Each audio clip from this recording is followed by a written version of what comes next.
ఇక డీటెయిల్స్ చూస్తే తిరుపతి లడ్డూకి రుచి ఇవ్వడం కోసం 2019లో అప్పటి టీడీపీ ప్రభుత్వం ఎసెన్షియల్ ఫ్లేవర్స్ ని కలిపిందని వైసీపీ నేత మార్గాని భరత్ ఆరోపించారు. లడ్డూలో ఎసెన్షియల్ ఫ్లేవర్స్ ని కలిపింది అనే విషయాన్ని అన్ని ఆధారాలతో సిబిఐ ఇప్పటికే నిర్ధారించిందని చెప్పారు. వైఎస్ఆర్సీపీ హయాంలో తిరుపతి లడ్డూ ప్రసాదానికి అత్యంత విలువను ఇచ్చిందన్నారు. టీడీపీ చేసిన తప్పులు తాము ఎప్పుడూ చేయలేదు అన్నారు. టీడీపీ ప్రభుత్వం పుష్కరాల పేరిట 40 చిన్న గుడులను ధ్వంసం చేస్తే వాటిని తిరిగి నిర్మించిన ఘనత వైఎస్ జగన్మోహన్ రెడ్డిదే అని తెలిపారు.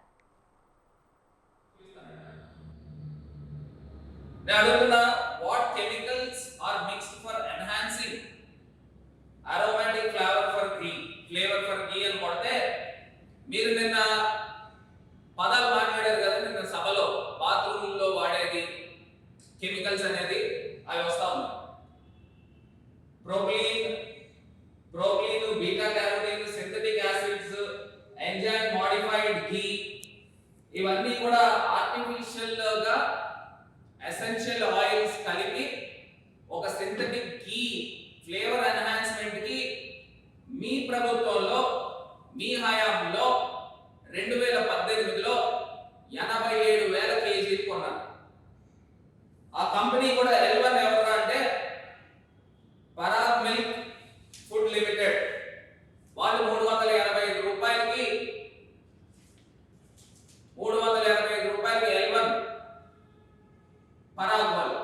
అంటే మీ క్లియర్ గా మీకు తెలుసు 2018లో ఘీ ఎన్హాన్సర్, ఫ్లేవర్ ఎన్హాన్సర్ అంటే ఒక అరోమా ఫ్లేవర్, ఘీ ఫ్లేవర్ రావడం గురించి మీరు 87,000 కేజీలు కొన్నారు. ఎన్నికల్లో గెలవడం చేతకాక కాంగ్రెస్ పార్టీ బెదిరింపులకు పాల్పడుతోందని కేంద్ర మంత్రి కిషన్ రెడ్డి ఆగ్రహం వ్యక్తం చేశారు. ఇలాంటి బెదిరింపులకు బీజేపీ భయపడదన్నారు. రంగారెడ్డి జిల్లా షాద్నగర్లో మున్సిపల్ ఎన్నికల ప్రచారంలో పాల్గొన్న ఆయన వార్డుల్లో బీజేపీ అభ్యర్థులను గెలిపించాలని ఓటర్లను కోరారు.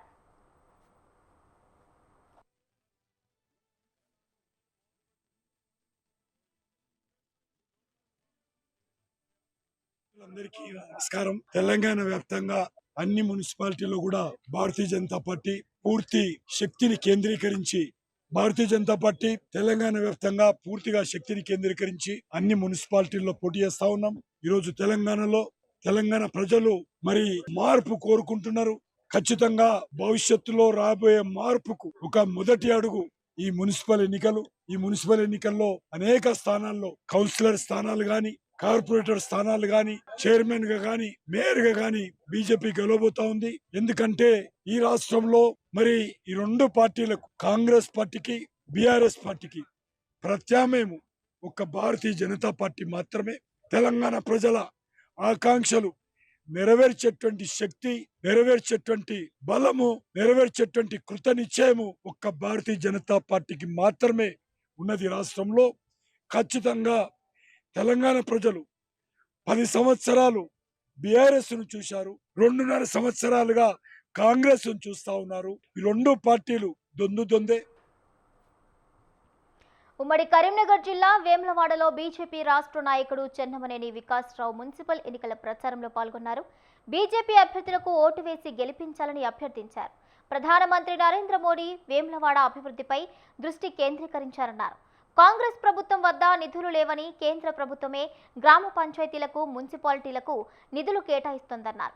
ఇప్పటికే మంత్రి బండి సంజయ్ వేములవాడ ఏరియా ఆసుపత్రిలో 2 కోట్ల సిఎస్ఆర్ నిధులతో ఆసుపత్రికి పరికరాలు అందించారని గుర్తు చేశారు.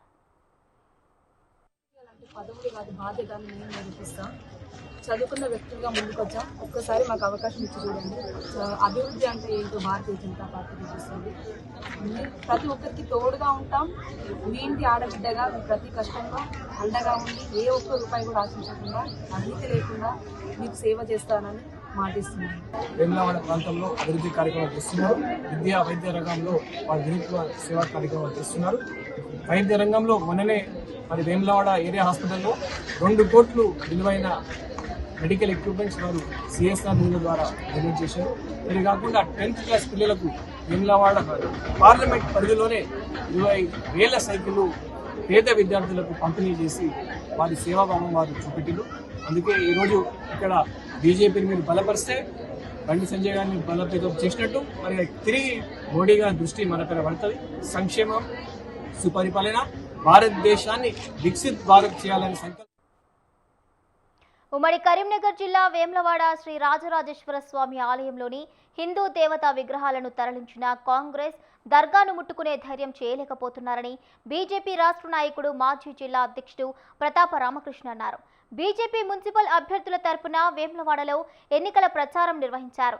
బీజేపీ అభ్యర్థులకు ఓటు వేసి గెలిపించాలని ఓటర్లను కోరారు.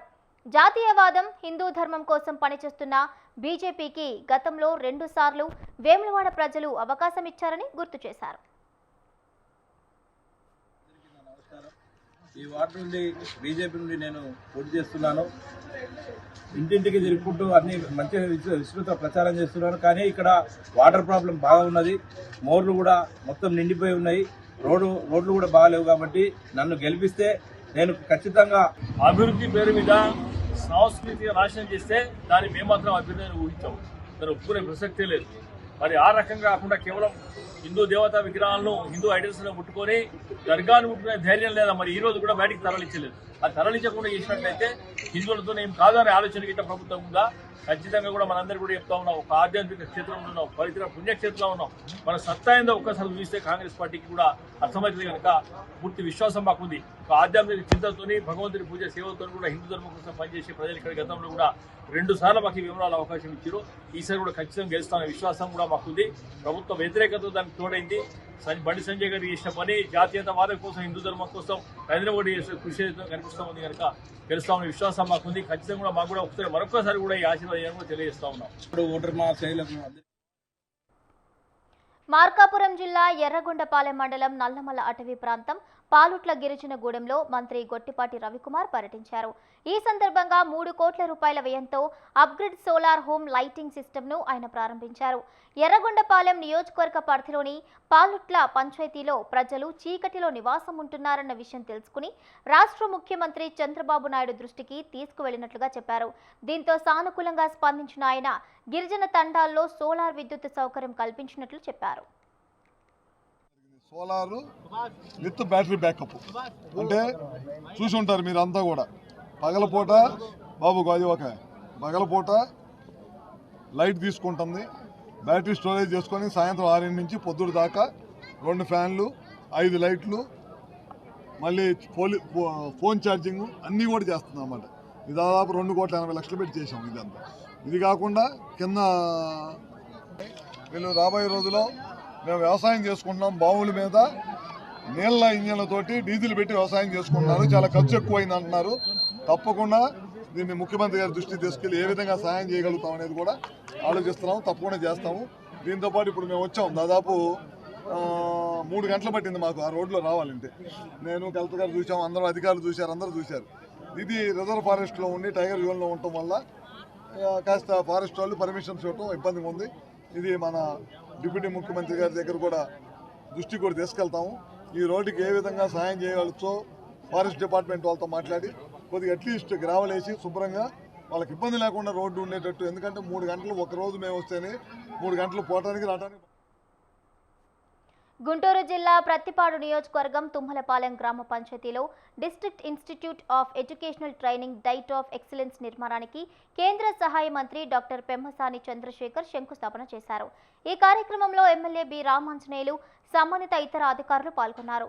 గుంటూరులో టీచర్లకు అత్యాధునిక శిక్షణ అందించేందుకు గాను డైట్ సెంటర్ను ఏర్పాటు చేస్తున్నట్లు ఆయన తెలిపారు. విద్యారంగంలో టీచర్లకు ఆధునిక నిరంతర శిక్షణ కీలకమని తెలిపారు. ప్రధానమంత్రి శ్రీ నరేంద్ర మోదీ నాయకత్వంలో అమలవుతున్న సమగ్ర శిక్ష పథకం కింద ఆంధ్రప్రదేశ్కు 3 డైట్ సెంటర్లను మంజూరు చేసినట్లుగా చెప్పారు.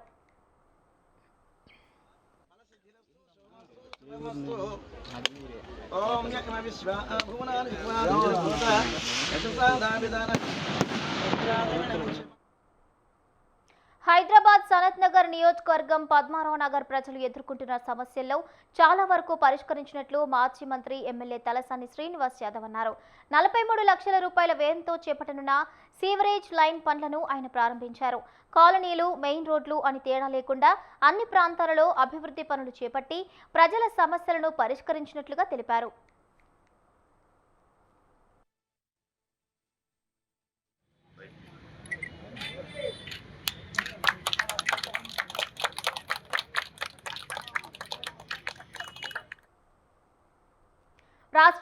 గత 3 సంవత్సరాలుగా ఫీజు రీయింబర్స్మెంట్, స్కాలర్షిప్ బకాయిలు చెల్లించకుండా ప్రభుత్వం నిర్లక్ష్యం చేస్తుందని బీసీ ఉద్యమ నాయకుడు ఆర్ కృష్ణయ్య ఆరోపించారు. హైదరాబాద్ నాగార్జున సాగర్ ప్రధాన రహదారి చెంపపేట్ చౌరస్తా వద్ద ఈ మేరకు భారీ ర్యాలీ నిర్వహించారు. పెండింగ్ లో ఉన్న 8,000 కోట్ల బకాయిలను తక్షణమే విడుదల చేయాలని ఆయన డిమాండ్ చేశారు. గత 3 సంవత్సరాలుగా చెల్లించడం లేదు. దీని మూలంగా విద్యార్థులు తీవ్రంగా ఇబ్బందులకు గురవుతున్నారు. ప్రభుత్వానికి బీసీకు ఎస్సీలు, ఎస్టీలు, బీసీలు ఉన్నత విద్య చదువుకోవడం ఇష్టం లేదు, ఓర్వలేక వీళ్ళు ఇంజనీరింగ్ చదువుతున్నారు, మెడిసిన్ చదువుతున్నారు. ఈ పీరియడ్లు తీసేస్తే, ఈ స్కీమ్ తీసేస్తే వీళ్ళు చదువుకోరు, వీళ్ళకి జీతగాలు దొరకలేరు, పర్మనెంట్ దొరకలేరు అనే కుట్రతోటి ప్రభుత్వం ఈ విధంగా ఫీజుల రియంబర్స్మెంట్ పథకాన్ని ఎత్తివేసే కుట్రల భాగంగానే ఫీజుల బకాయి చెల్లించడం లేదు. ఇప్పటికీ జాతీయ బీసీ సంక్షేమ సంఘం అధ్యక్షులు, రాజ్యసభ సభ్యులు ఆర్ కృష్ణ గారి నేతృత్వంలో విద్యార్థుల ఫీజు రియంబర్స్మెంట్, స్కాలర్షిప్లు పెండింగ్ లో ఉన్నటువంటి బకాయిలు 8,500 పైచిలుకుగా వెంటనే విడుదల చేయాలని చెప్పి ప్రధానమైనటువంటి డిమాండ్. ఇప్పుడు ఎందుకంటే డిగ్రీలు కంప్లీట్ అయ్యి, పీజీలు కంప్లీట్ అయ్యి ఉన్నత చదువులకు చదవాలన్నా కానీ, ఉద్యోగాలకు వెళ్ళాలన్నా కానీ రాష్ట్ర ప్రభుత్వము ఫీజు రియంబర్స్మెంట్ చెల్లించింది, మేము స్కాలర్షిప్లు ఇవ్వండి, సర్టిఫికెట్లు ఇవ్వము అని నిక్కరకాసంగా విద్యార్థులను పీడ్చి పిప్పలు తీసుకుంటూ తింటున్నది. కాబట్టి మేము ఏమడుగుతున్నాం, కృష్ణన్న పోరాడి ఇలా ఫీజు రియంబర్స్మెంట్ పెట్టిస్తేనే ప్రతి పూరి గుడిసెలో పెట్టినటువంటి విద్యార్థి ఒక ఆటో కార్. పల్నాడు జిల్లా నర్సారావుపేటలో సచివాలయ ఉద్యోగులు క్యాండిల్ ర్యాలీ నిర్వహించారు. ప్రభుత్వం తమ సమస్యలను పరిష్కరించి పని ఒత్తిడిని తగ్గించాలంటూ నిరసన వ్యక్తం చేశారు. అనంతరం ఆర్టీఓ కార్యాలయంలో వినతి పత్రం అందజేశారు. అనంతరం సచివాలయ ఉద్యోగులు మీడియాతో మాట్లాడుతూ సచివాలయం ఉద్యోగులు చనిపోతున్నా సరే ప్రభుత్వం పట్టించుకోవడం లేదంటూ ఆవేదన వ్యక్తం చేశారు.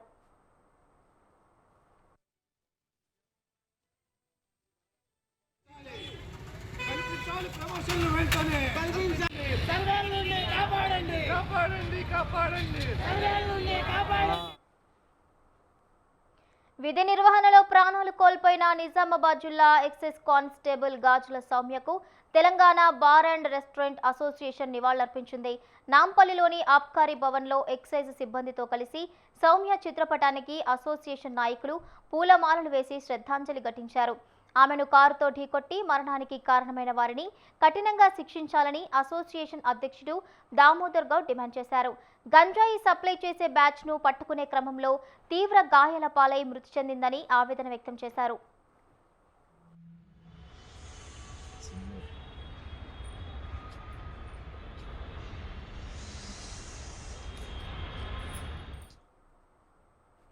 భూ వివాదంలో డబ్బులు డిమాండ్ చేస్తూ తనను బ్లాక్మెయిల్ చేస్తున్నారని మాజీ ఎంపీ ప్రభుత్వ సలహాదారు కె కేశవరావు కుమారుడు వెంకటేశ్వరరావు బంజారాహిల్స్ పోలీసులకు ఫిర్యాదు చేశారు.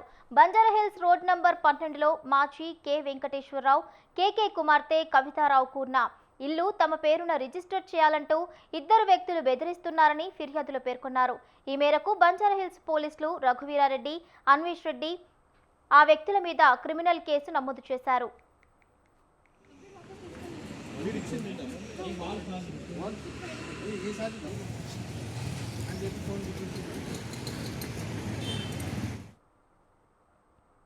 మార్కాపురం జిల్లా పుల్లల చెరువు మండలం అక్కపాలెంలో దారుణం జరిగింది.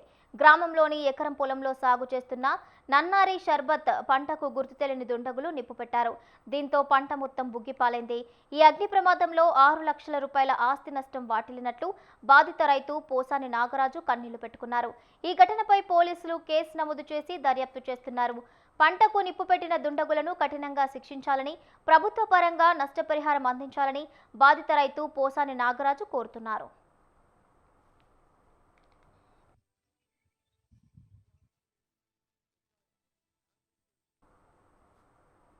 ఏలూరు జిల్లా జంగారెడ్డిగూడెం ఐఏఎస్ అధికారి వి అభిషేక్ గోకుల పారిజాతగిరి శ్రీ వెంకటేశ్వర స్వామివారిని దర్శించుకున్నారు. 7 వారాల ప్రదక్షిణలు పూర్తి చేసి స్వామివారికి మొక్కులు చెల్లించుకున్నారు. ఈ సందర్భంగా ఆలయ అర్చకులు ఆయనకు ఘన స్వాగతం పలికి స్వామివారి తీర్థ ప్రసాదాలు అందజేశారు.